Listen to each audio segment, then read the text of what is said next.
बिस्मिल्लाह अर्रहमान अर्रहीम। अस्सलाम अलैकुम।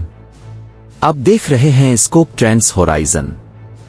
नाजरीन, 1707 में औरंगजेब आलमगीर का इंतकाल हुआ।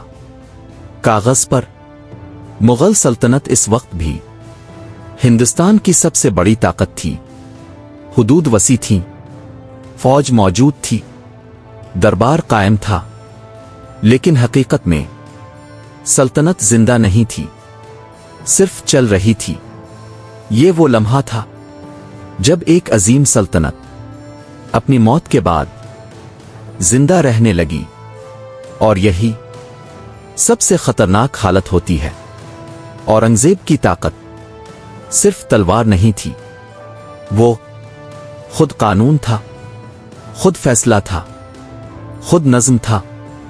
50 साल तक एक ही शख्स ने फौज संभाली, दरबार कंट्रोल किया, उल्मा को साथ रखा, बगावतें दबाईं। ये सल्तनत इदारों पर नहीं, एक इंसान पर खड़ी थी, और जब वो इंसान गया तो नीचे कुछ नहीं था।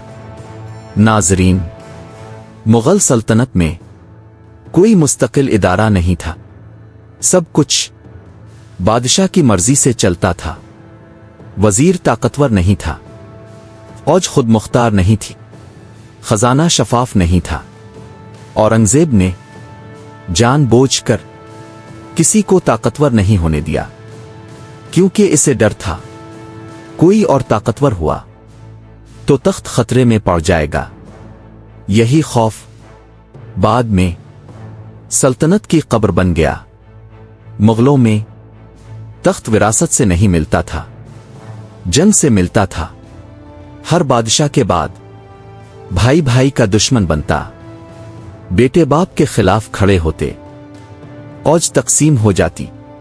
औरंगजेब के बाद बहादुर शाह अव्वल, जहांदार शाह, फर्रुखसिर, हर बादशाह कमजोर होता गया। तख्त पर बैठने से पहले सल्तनत टूट चुकी होती। नाजरीन, मुगल दरबार हुकूमत का मरकज नहीं रहा था, वो साजिशों की मंडी बन गया था। ख्वाजा सरा, उमरा, नवाब सब बादशाह बनाते थे और गिराते भी थे।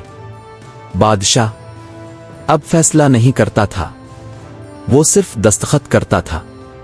ये वो लम्हा था जब तख्त इख्तियार नहीं रहा, सिर्फ कुर्सी रह गया।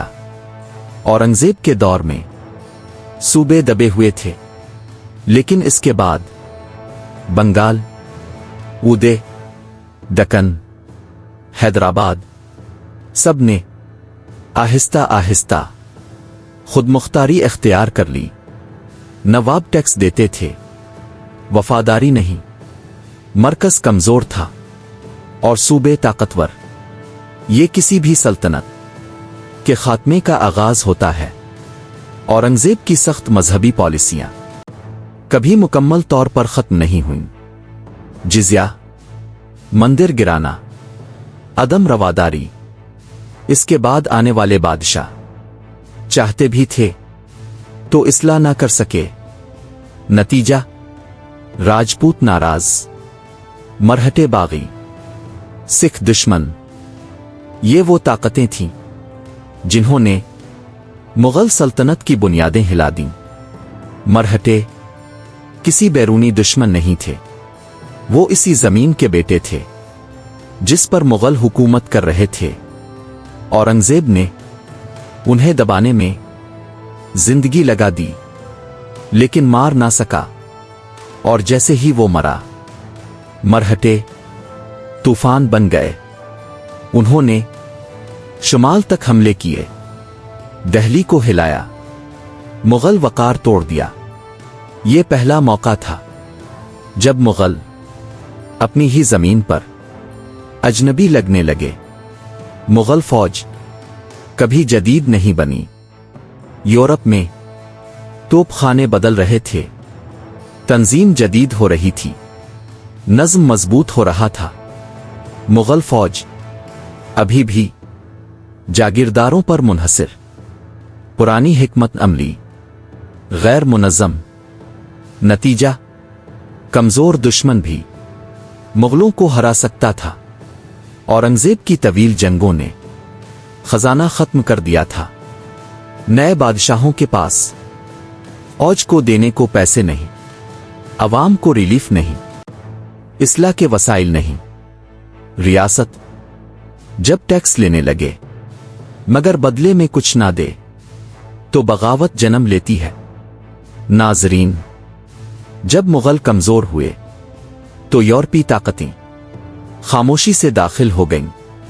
ईस्ट इंडिया कंपनी ताजिर बनकर आई, बादशाह बनकर निकली। उन्होंने मकामी नवाबों को लड़ाया, कमजोर बादशाहों को खरीदा, फौजी ताकत बढ़ाई। मुगल दरबार ये समझता रहा कि ये सब वक्ती है, लेकिन तारीख खामोश नहीं थी। आखिरकार दिल्ली सिर्फ नाम रह गया। बादशाह शाह आलम सिर्फ किले तक महदूद। हकीकी ताकत मरहटे, नवाब, अंग्रेज। ये वो लम्हा था जब मुगल सल्तनत नक्शे पर थी, हकीकत में नहीं। नाजरीन, मुगल इसलिए नहीं टूटे कि दुश्मन ताकतवर थे, वो इसलिए टूटे क्योंकि सल्तनत इंसान पर बनी थी, इदारों पर नहीं। औरंगजेब ने सल्तनत को चलाया मगर अगली नस्ल के लिए कुछ छोड़ा नहीं। नाजरीन, औरंगजेब के बाद मुगल नहीं टूटे, वो आहिस्ता आहिस्ता खत्म होते गए। ये हमें ये सिखाता है, ताकत देर पा तब होती है जब वो निजाम में बदले, न कि सिर्फ एक शख्स में।